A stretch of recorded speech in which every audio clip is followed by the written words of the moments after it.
si u përjetua humbja e parë ndaj Agnatit në këtë sezon? Normale që çdo humbje ka keqardhjen e vet.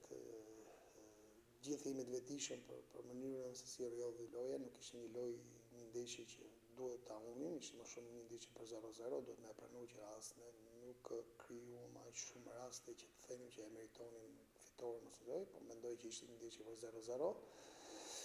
Bëm një gabim ndofish, e kemi analizuar dhe nuk do ndodhi, sepse duhet majmë balansat, mënyrën kur fillojmë ndërtojmë lojën ofensive dhe të mendojmë se si do mbrojmë, por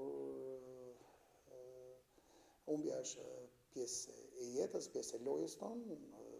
Kemi një fjalë që e përdorim në dhomat e zhveqjes që unë nuk humb, unë ose fitoj ose mësoj.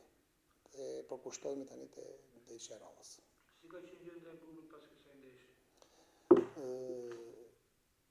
Ka qenë çike vështirë për dy arsyet që na kanë ndodhur këto dy ndeshjet nga ana, po them, e ndjesisë për dy mungesat që na ndodhen edhe dy lëndimet të Albi Dogos dhe Gabriel De Gomes, dhe jemi të vetëdijshëm që nuk ishte ky momenti që duhet ndodhin, ose do zoti nuk ndodh asnjërit, por janë pjesë e lojës, pjesë e jetës gjithmonë, dhe ndoshta nuk ishim dhe vetvetiut të përgatitur për këtë mënyrë, por jeta vazhdon, futbolli vazhdon, kemi një grup solid, që tani është mundësia e disa lojtarëve të tjerë që kanë pa më pak mundësi me treguar vlera dhe të tregojnë, sepse fati i keq i dikujt është fati i mirë i një tjetrit.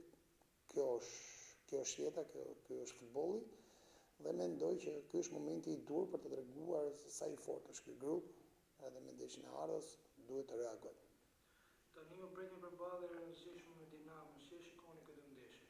Ndeshje të vështirë, do luajmë me një ekip jashtëzakonisht në formë në këtë moment, një ekip që ka një organizim të loje të mirë.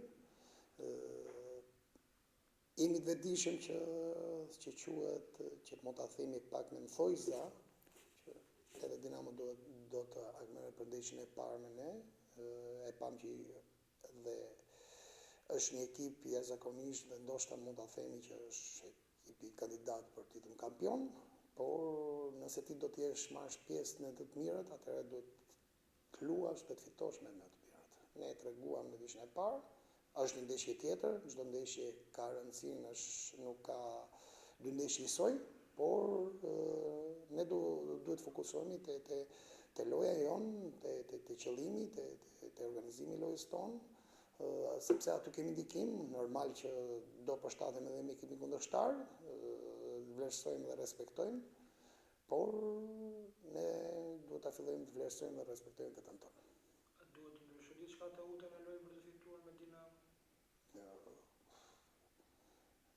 Jemi tu rritur, për të ndryshuar çdo ndeshje do ndryshojmë, që do të thotë nuk duhet të kënaqemi me atë që prezantuam më parë, po të rritemi, por jo çdo gjë kemi ndikim, ke një kundërshtar, ke një ndeshje,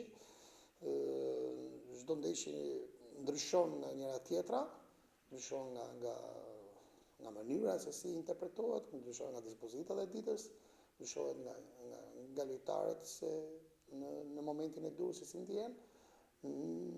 Ne mendojmë që në krahasim me ndeshjen me Ignatën duhet ndryshojmë vetëm te fokusimin, po ashtu si e tham, ndodhin gabime në futboll dhe kush bën më pak gabime ai fiton. Kjo domethënë, te kjo gjë do ndryshojmë, që duhet bëjmë një ndeshje në perfeksion nëse do të dalim me rezultate pozitive. Po themi që do bëjmë ç'është e mundur që ta realizojmë këtë. Mister, Tullo është konsideruar si një nga surprizat e fazës së parë superiores, vendi 5, nëse do të shkruar diçka më mirë me Ignatia mund të ishte edhe në katëshën e parë. Por për lojën, për nivelin që ka treguar, për të gjithë ndryshimet që kanë ndodhur, është një ekip që ka marrë vlerësime për atë që ka prodhuar në fushë. Jeni i kënaqur me atë se çfarë dha ekipi në fazën e parë dhe ku mendon se do shkojmë të dytën?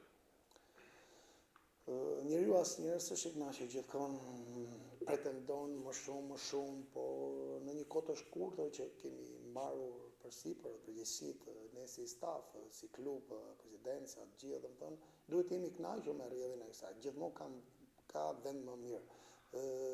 Donin që ta marronin në fazën e parë, në katëshën e parë, nuk donin kjo, jemi të vëdijshëm për këtë, deri në këtë moment ishim te kjo katësha e parë, por duhet unë si trajner dhe ne si staf, domethënë, jemi të kënaqur me mënyrën se si po e interpreton skuadra, mendimin e lojës, angazhimi, karakterin që po tregon, dhe them që këtu ku jemi e meritojmë të jemi, por gjithmonë kam mirë. Domethënë, kur shohim mënyrën se si po interpretojnë, sa shpejt po shfaqen ato gjërat, ato mendimet, ato koncepti, atëherë themi që kemi mundësi akoma për më mirë. Por ndonjëherë duhet të jemi me këmbëtor, porësia është virtyt i jashtëzakonshëm, por nuk duhet ta pranojmë që nuk kemi më një ekip modest që Teuta lu vetëm për mesin e tabelës. Pretendimet janë shtuar, apetiti ngrihet me ngrënjes, dakor? Pika e fortë e Teutës ka qenë mbrojtja në këtë fazë të parë, le të themi, për atë që ka prodhuar solide, fort, pressing. Megjithatë do keni mungesë të madhe si Gabrieli, por gjithashtu edhe Doka një lojtar i rëndësishëm. Dhe nga ana tjetër Sulmi ka zhgënjur ta dërgojë topin në rrjet, ka pasur raste, ka qenë afër. Megjithatë si është sulmues që e kishit lehtësisht ta çoni topin në rrjet. Çfarë leksione e keni edhe në këtyre sulmuesve? Gjithmonë nuk mund t'i ndajmë fazën mbrojtëse dhe fazën sulmuese me lojtar ose me reparte. Unë nuk jam një trajner i tillë. Mos harrojmë atë që thatë dhe ju, që faza mbrojtëse fillon me presingun e lartë që marrin pjesë sulmuesit. E njëjta gjë dhe faza e ndërtimit të lojës dhe faza ofensive fillon nga portieri dhe mbaron te sulmuesi. Rastet janë krijuar. Kjo jemi që nga kjo anë jemi më ngrohtë, më e keqja është kur nuk krijon raste. Duhet jemi që durueshëm, të gjitha në futboll ose në jetë funksionojnë, ose një shtëpi duhet të themelet, duhet presim, gjithë, sepse mund të ndërtosh shtëpinë edhe pa themele, por një fortunë, një brezhë, ku dëgjon, do filloj t'y hujti ose do e prish atë. Nëse duam ndërtojmë me afat gjatë, atëherë bazat, fundamentet duhet të jenë jashtëzakonisht solide. Po, nuk mund të themi që jemi të zgjonjur, po kemi pritshmëri akoma më shumë nga anën ofensive, nga anën e përfundimit dhe finalizimit, por ajo gjithmonë është më vështirë në futboll, sepse gjithashtu ka edhe një kundërshtar që gjithashtu stërvitet, punon për të mbrojtur, sepse ai që bën një gol më shumë ai fiton ndeshjen. Edhe shkurtimisht, i je përballur me të gjithë kundërshtarët. Kush duket më i vështirë për ato objektivat që ka Teuta dhe për të shkuar në maksimum? Duhet me e pranuar, është një sezon i vështirë. Duhet me e pranuar që rivaliteti është me vërtet nivelin, skuadrat nuk kanë shumë ndryshime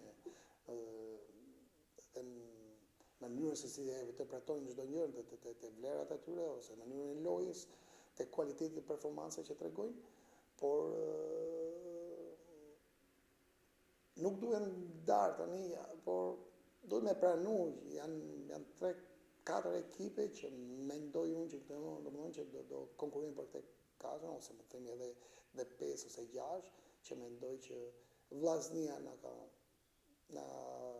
ka surprizuar në mënyrën se si, Dinamo gjithashtu ka një organizim të loje, ka mënyrën e vet të interpretimit, Egnatia, mos harrojmë, është kampion në fuqi, Elbasani gjithashtu, pavarësisht ne kishim të vërtet, themi te kjo marrim pjesë ne, që po rritemi në çdo ndeshje, jo po marrim, po kemi dëshirë, do bëjmë ç'është e mundur të jemi te kjo. Por dua tamam ta shoh Dinamon kur luajmë 11-11 dhe jo 10-11,